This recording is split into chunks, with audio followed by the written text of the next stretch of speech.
મિત્રો સ્વાગત છે અમારી ચેનલ જાહિદ એક્સપ્લોરરમાં અને હું છું જાહિદ એક્સપ્લોરર। ખાસ કરીને અમે અલગ અલગ પ્રકારના વિડીયો છે, અલગ અલગ અવનવા લોકો છે, સમાજની અંદર કંઈક સારું કરવાવાળા લોકો છે, સમાજને કંઈક સારું દેવાવાળા લોકો છે, કંઈક અલગ અલગ પ્લેસો છે, આવા લોકોની તમને મુલાકાત કરાવતા હોય છે, આવા વિડીયો બનાવતા હોય છે અને સમાજની અંદર એક સારું ઉત્તમ ઉદાહરણ પૂરું પડે, સમાજને કંઈક સારું વિચારસરણી મળે, વિચારધારા મળે અને સમાજ મુખ્ય ધારાની અંદર વહેતો થાય એવા અમારા પ્રયત્નો હંમેશા થતા હોય છે।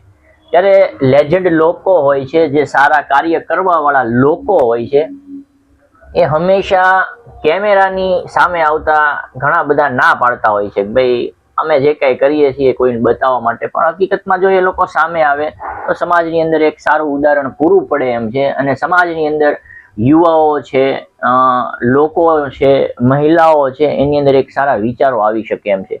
તો આજે થંબનેલથી તો તમને ખબર પડી ગઈ હશે કે મેં તમને થંબનેલ બતાવ્યું નહીં, થંબનેલ જોઈને તમે અંદર આવ્યા હશો। તો આજે મારી પડખે વ્યક્તિ બેઠા છે, ઇલિયાસભાઈ શેખ કરીને છે। ઇલિયાસભાઈ શેખ છે ઘણા વર્ષોથી 8, 9, 10 વર્ષથી મસ્જિદો હોય એની અંદર એક એસી આવે છે। એ એસી જે છે એ રમઝાન મહિનો, મુસ્લિમ સમાજમાં એક મુકદ્દસ મહિનો આવે છે જેને રમઝાન શરીફનો મહિનો કહેવામાં આવે છે અને આ મહિનાની તૈયારીઓ બહુ તડામાર થતી હોય છે, અગાઉ એમની બધી તૈયારીઓ થતી હોય છે। ત્યારે આ ઇલિયાસભાઈ છે ભાવનગરની તમામ મસ્જિદોની અંદર સતત 10 વર્ષથી તમામ પ્રકારના જે એસી હોય છે એને સર્વિસ કરતા હોય છે। હવે સામાન્ય રીતે જો જાય ને તો એસી સર્વિસનો ચાર્જ 1000 થી 1500 રૂપિયા થતો હોય છે, પણ ઇલિયાસભાઈ એક સેવાકીય કાર્યને લઈને તમામ મસ્જિદોની અંદર આ જે એસી છે એની સર્વિસ ફ્રી કરતા હોય છે। અને મસ્જિદોની વાત કરીએ તો ભાવનગરની અંદર 15 થી 20 મસ્જિદો હોય છે, 10 થી 12 મસ્જિદો હોય છે, આવી રીતે અલગ અલગ એના ટાર્ગેટો દર વર્ષે પૂરા કરતા હોય। તો ઇલિયાસભાઈ આપણે વાત કરીશું કે આવા વિચારો એમની પાસે સારા વિચારો ક્યાંથી આવ્યા। ઇલિયાસભાઈ, પહેલા તો તમારું સ્વાગત છે અમારી ચેનલની અંદર। હવે આવો વિચાર તમને સૌ પ્રથમ આવ્યો ક્યાંથી? ઘણા લોકો આજે પૈસા માટે હોય છે કે ભાઈ પૈસાને અગ્રતા દેતા હોય છે, પૈસાને પ્રથમ રાખતા હોય છે, પણ તમે પૈસાની કોઈ ફિકર કર્યા વગર આ બધી જગ્યાએ અત્યારે સ્ક્રોલમાં વિડીયો ચાલે છે, ભાવનગરની જે મસ્જિદો છે ત્યાં આગળ સર્વિસ માટે જતા હોય છે, તો તમને આવો વિચાર ક્યાંથી આવ્યો યાર આપણે આ બધી મસ્જિદોના કામ ફ્રીમાં કરવા છે, યાર સર્વિસ આપવી છે? ઘણા ટાઈમ પહેલા સૌથી પહેલા મેં મોહમ્મદી મસ્જિદ છે ખારમાં, ત્યાં એસી મેં ફિટિંગ કર્યા। પછી મને એમ થયું કે અલ્લાહના ઘરનું કામ આપણને મળ્યું, આપણે બહુ નસીબદાર છીએ, કારણ કે મારી કરતાં બી બહુ સારા કારીગરો ભાવનગરમાં પડ્યા છે, અનુભવી માણસો પડ્યા છે મારી કરતાં બી, છતાં મેં જો આપણને આ કામ મળ્યું એટલે ત્યારે આપણને એમ થયું કે નહીં, હવે આપણે કાંઈક કરવું છે, આપણે આખિરત માટે, એમ દુનિયા માટે તો આપણે પૈસા, આપણે કસ્ટમર, આપણે મસ્જિદમાં બી પૈસા આપવાવાળા બેઠા છે, આપણે કહીએ ને કે એટલા પૈસા તો આપણને આપવા બેઠા જ છે। પછી મનમાં વિચાર આવ્યો કે હવે મારું જે ટીમ છે ને, મેં તો આપણે ઇન્શાલ્લાહ બધાને ફાયદો થાય આખિરતમાં। તો પછી વિચાર એવો આવ્યો કે આપણે ક્યાંથી ચાલુ કરીએ, આપણે એમ કે ભાઈ શું કરશું તો આપણને કાંઈક ફાયદો થાય, કે આપણી પાસે હુનર છે એનું કાંઈક તો બહાર કાઢીને આપણે એમ કે અલ્લાહે જે આપણને હુનર આપ્યું છે એનો આપણે કાંઈક ઉપયોગ કરીએ એમ। બહાર તો આપણે કસ્ટમર પાસે તો આપણે જઈએ છીએ ને પૈસા આપણને આપે છે, જે માંગીએ આપણને આપે છે। ઇલિયાસભાઈ, આ કેટલા વર્ષ પહેલા તમે સ્ટાર્ટ કર્યું હતું? 10 વર્ષ પહેલા। 10 વર્ષ પહેલા, સતત 10 વર્ષથી તમે જે આ છે સર્વિસ ફ્રી જે મસ્જિદોની, અત્યાર સુધી કેટલી મસ્જિદોમાં તમે રમઝાન પહેલા કેટલા ટાઈમ પહેલા તમે કાર્ય ચાલુ કરી દેતા હોય છો આનું? રમઝાન શરીફ પહેલા અમે 1 મહિના અગાઉ કાર્ય ચાલુ કરી દઈએ છીએ અમે, ને જ્યાં અમે પહોંચીએ કે ને ત્યાં જઈએ છીએ અમે, એમ લાગે કે આપણે અહીંયા જવું છે, આપણે મીન્સ કે ભાઈ ભાવનગરમાં એવી ઘણી મસ્જિદ છે, કેજીએન મસ્જિદ છે, હવા મસ્જિદ છે, કંસારા કબ્રસ્તાન છે, કુંભરવાડામાં ખદીજા મસ્જિદ છે, એવી રીતને અમે જ્યાં પહોંચીએ ને અમે ત્યાં જઈએ છીએ। અચ્છા, આ જે મસ્જિદના ટ્રસ્ટીઓ હોય છે એ તમારો સંપર્ક કરતા હોય છે કે તમે આપમેળે જતા હોય છો બધી જગ્યાએ?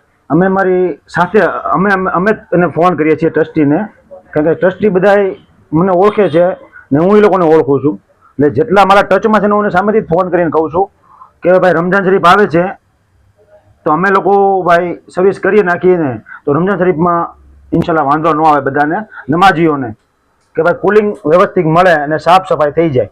ઇલિયાસભાઈ, તમારી વાત કરીએ તો બરાબર છે કે તમને આવાની એક વિચારો આવ્યા છે, બરાબર, તમારી આખી ટીમ છે, બરાબર છે, તો એને તમારે પગાર આપતા હોય છો, તો એનું કઈ રીતનું હોય છે? એ લોકો આ સેવાકીય કાર્યમાં જોડાતા હોય છે કે એને તમે કોઈ પણ પ્રકારના પૈસા કે ચાર્જ ચૂકવતા હોય છે એ કામ કરવા માટે જતા? નહીં, કોઈ નહીં. એ લોકો બી ની નિયત એવી છે કે ભાઈ અમને બી નેકીમાં લાભ મળે, કે આપણે બહારનું કામ તો કરીએ જ છીએ, પણ આ કામ એ કે આપણને મળે તો અલ્લાહનો બહુ શુકર કહેવાય ને, કે ભાઈ મસ્જિદનું કામ મળે તો અમે લોકો આવા રાજી જ છીએ. ને મારો સ્ટાફ સામેથી જ મને કહી છે દર વખતે કે ભાઈ આપણે લઈ લઈએ એસીની સર્વિસ, કે ભાઈ સિઝન આવી પહેલા શું છે કે સર્વિસ થઈ જાય ને આપણે બી ફ્રી હોઈએ છીએ તો કામ વ્યવસ્થિત થઈ જાય એમ.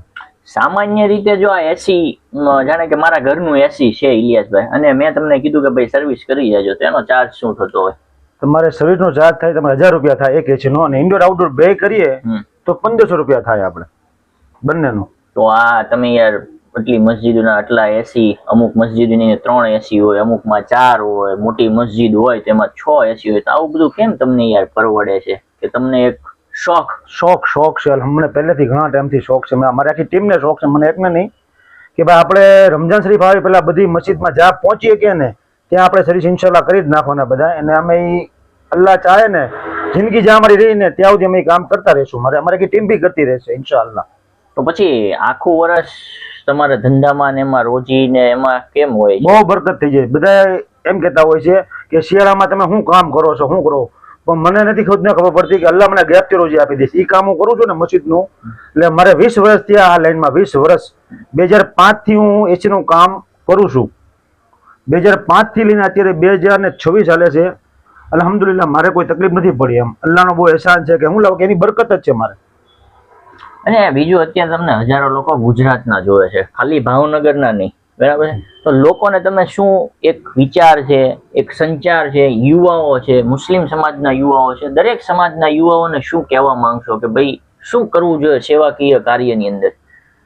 મારું તો એટલું કહેવાનું છે કે જ્યારે આવા કાર્યો કરતા હોય, ચાહે એસી હોય, ઇલેક્ટ્રિક વાળા હોય કે પ્લમ્બર હોય, કોઈ બી કાર્ય હોય, તમે એ બધાને તમે જોડાઈ જાઓ તો કામ કરવાની બધાને મજા આવશે ને સાથ ને સરકાર બધાનો મળ્યો રહેશે. ને ખાસ તો છે ને જે આવા બધા કામ કરે છે ને એની માટે ખાસ દુઆ કરજો કે આ કામમાં જોડાયેલા રહી બધાય.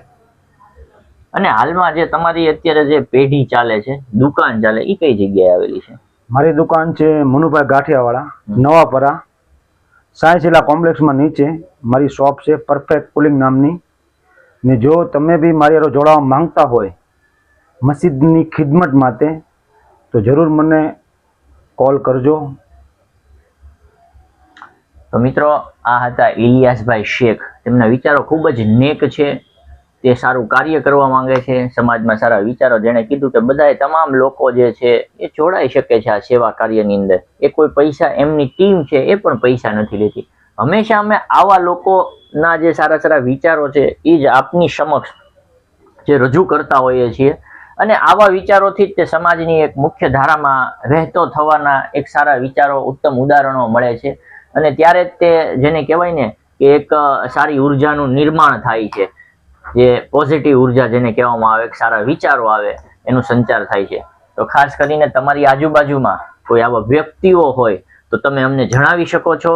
અમે અમારા પ્લેટફોર્મ થકી પૂરા ગુજરાતની અંદર એમને બતાવીને લોકોની અંદર, સમાજની અંદર એક સારા સમાજનું નિર્માણ થાય, લોકોને સારા વિચાર મળે, યુવાઓની અંદર સારા વિચારની એક જાગૃતતા આવે, એવા અમારા પ્રયાસો કરતા હોય છે. ખાસ અમારી ચેનલમાં તમે નવા હોય તો અમારી ચેનલને સબસ્ક્રાઇબ કરી દેજો. અને જો તમને વિડીયોમાં મજા આવી હોય, ઇલિયાસભાઈના કામની અંદર મજા આવી હોય, તો તમે કોમેન્ટ બી કરી શકો છો, એમની માટે દુઆ પણ કરી શકો છો કે આવનાર સમયમાં એ વધારેથી વધારે કાર્ય કરતા જાય. તો હવે તમે મને રજા આપો. હવે મળીશું નવી જ એક સ્ટોરી સાથે, નવા જ એક વિડીયો સાથે, એક્સપ્લોર વિડીયો સાથે. ત્યાં સુધી મને રજા આપો.